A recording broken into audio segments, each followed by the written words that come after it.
It's a great pleasure to be able to talk about some of the things we do, but I want to give a special shout out to Klaus and his team. I think we often, us professors often get sort of the stage and all the well wishes and the funding and so on. But I think at the end of the day, we do research, and the research has to be translated. And sometimes academia has a collective memory loss there that this is important. And so I'm very excited that we have teams like Klaus and Essential Tech on EPFL, and I hope it's something we can expand on at this school. So I work on applied machine learning, also known as AI these days. And I've often been asking myself, how could I make a closer bridge to Geneva? Now, I should say, actually, my lab is in Geneva. I'm in Campus Biotech. I run a lab called Digital Epidemiology Lab. And so it's natural for me to interact a bit with the international organizations. I still felt that there wasn't enough going on, and I think this was a collective sentiment. And so last year at the AI for Good conference, we created relatively spontaneously a so-called focus group together with WHO and ITU in order to benchmark artificial intelligence. And it sounds a little boring, but I want to convince you in these 4 minutes or so that I have left that it is absolutely essential for AI to bring AI into the field, especially in the context of health.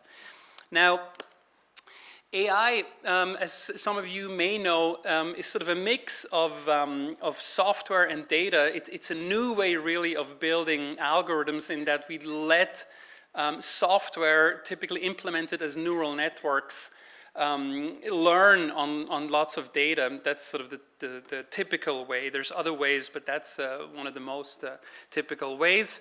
And the software actually turns out to be fairly open these days. Everyone can go and download the latest and greatest, AI framework, whether that's, they have names like PyTorch and TensorFlow and so on. The issue is, of course, a bit with the data, but even there, we're pushing into the open data area. So this is, to some extent, actually really great, because what's happened is that all of this push of open science, open data, open software, open source, people have been listening, and they have been taking the software and the data, and they have been training networks. And some of these networks are doing great. And as a consequence, we see a lot of that AI now out in the open, whether that's in the form of some app or whether that's some library on GitHub or what have you. There's a lot of stuff out there. In fact, there's so much stuff out there that the customers, so to speak, of this technology, so the physicians, the hospitals, are completely confused and overwhelmed, because that's not normally how innovation is brought to them. So it's an extremely welcoming field to outsiders, but we have a sort of a Wild West situation where everybody can upload their latest algorithm that can detect cancer. So what we're trying to do here is we're trying to say, we don't want to curb this innovation with too much regulation from day one. What we can do as sort of the technological people here in this mix is we can try to establish benchmarks, so that if anyone who comes and says, I have something that works great in this field, you now have an easy way to actually prove that what you're claiming is true. And typically, as you know, in the health field, this is fairly complicated. You have to go to these very expensive processes of getting technology approved or drugs approved. And this can clearly not be the way for AI, because it's way too slow. So the benchmark is somewhat the equivalent in the technology space.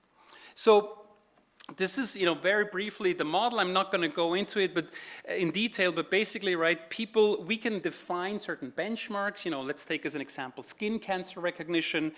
People can then bring their algorithms on a platform, that we help develop, and then those algorithms can be tested in a safe way. Obviously, everybody wants to keep their IP, but they can be tested in a safe way on a hidden data set, and then a report can be given. And if this process works well, this gives an organization like WHO a tool to say, we pre-approve this algorithm. Of course, it's up to the FDAs and Swissmedics of the world to do the eventual approval, but it would get rid of a lot of roadblocks.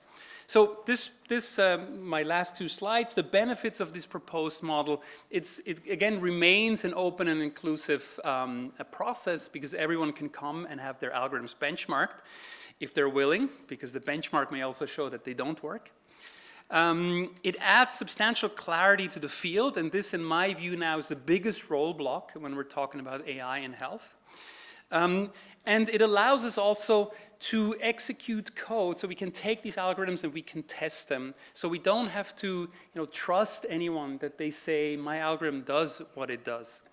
And last but not least, it also ensures some fairness. There's a lot of discussion in the population in general about the fairness of these black box algorithms. I think calls for regulation to open these black boxes are probably going to fail because, I mean, nobody wants to open those black boxes because they contain a lot of intelligence that was very costly to produce. It's not in fact what we want. I think what we want is an assurance that these algorithms are fair and that they do what they say. And so when we have unbiased test data sets on which these algorithms can be evaluated, then we can also ensure that the algorithms are safe without necessarily having to know exactly how they do it. Thanks very much.